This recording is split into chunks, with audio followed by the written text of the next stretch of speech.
අපි හරිම පරිස්සමෙන් සෑහෙන්න වෙලාවක් මාකට් එක දිහා බලන් ඉඳලා අර ප්‍රීවියස් ලෝ එකකට ටිකක් පහලින් ස්ටොප් ලොස් එකක් තියලා ට්‍රේඩ් එකට එන්ටර් වෙනවා. ඔව් ඊට පස්සේ හරියට මේක වදිනවා. ඒකනේ ටිකෙන් ටික පහලට ඇවිත් හරියටම අපේ ස්ටොප් ලොස් එක වදිනවා. ඊට පස්සේ අපි මුලින් හිතපු දිශාවටම මාකට් එක රොකට් එකක් වගේ ඉහළට යනවා. අනේ වෙලාවට හිතෙන්නේ මාකට් එක අපේ සල්ලි ටික ගන්නම පහලට ආවා වගේ හැඟීමක්. අනිවාර්යයෙන්ම ඔය කියපු කාරණාව තමයි ට්‍රේඩින් කරන ගොඩක් අයට තියෙන ලොකුම හිසර දේ. මෙහෙමයි සාමාන්‍යයෙන් කෙනෙක් මාකට් එකකට ඇතුළු වෙන්න බලන ප්‍රධාන ක්‍රම දෙකක් තියෙනවනේ.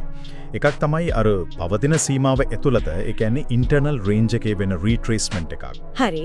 අනිත් එක තමයි ලික්විඩිටි ස්වීප් එකක්. ඒ කියන්නේ එක්ස්ටර්නල් රේන්ජ් එන්ට්‍රි එකක්. මේ ටර්ටල් සූප් කියන්නේ අල්ල ඒ එක්ස්ටර්නල් රේන්ජ් එක ඉලක්ක කරගෙන කරන වැඩක්. මිලර ප්‍රීවියස් හයිස් හරි ලෝස් හරි වලින් පිටටට ගිහින් එතන එකතු වෙලා තියෙන ලික්විඩිටි එක හන්ට් කරන අවස්ථාවක් තමයි මේකෙන් හොයන්නේ. ඇත්තදම ICT ට්‍රේඩර්ස්ලා මේකට ගොඩක් කැමතියි.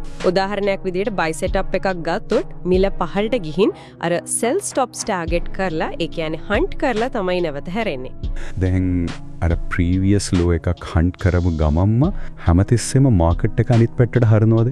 ඒ කියන්නේ ඒ යන්නේ සැබෑ ලික්විඩිටි ස්වීප් එකක්ද කියලා අඳුරගන්නේ කොහොමද? අන්න එතනදී තමයි කන්ටෙක්ස්ට් එක එහෙමත් නැත්නම් හයර් ටයිම් ෆ්‍රේම් ඩිරෙක්ෂන් එක දැනගන්න එක වැදගත් වෙන්නේ. නිකම්ම chart එකක් දිහා බලන ඉඳලා මේක කරන්න බෑ. ඒ කියන්නේ ලොකු ට්‍රෙන්ඩ් එක යන පැත්ත දැනගෙන ඉන්න ඕන. අනිවාර්යෙන්ම. අනිත් එක තමයි මේ දේවල් සිද්ධ වෙන නිශ්චිත වෙලාවල්.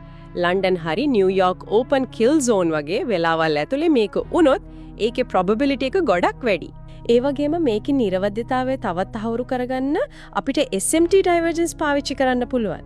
ඒ කියන්නේ සහෝදර මාකට් එකක් එක්ක සංසන්දනය කරලා බලනකොට අර false breakout එක පැහැදිලිව අඳුර ගන්න පුළුවන්. ඔව්. ඒකෙන් අපිට කලින්ම තහවුරු කරන මේක કૃතිමව හදපු උගුලක් කියලා. ඒ කියන්නේ අපි නිකම්ම false breakout එකකට රැවටෙන්නේ නැතුව හරිම වෙලාව අර kill zones එක context එක අඳුරගත්තොත් මේ turtle soup ක්‍රමය ගොඩක් සාර්ථකව පාවිච්චි කරන්න පුළුවන්. අනිවාර්යෙන්ම මාකට් එකේ ඇතුළන්තියෙන් සිද්ධ වෙන දේ තේරුම් ගන්න එකයි වැදගත්.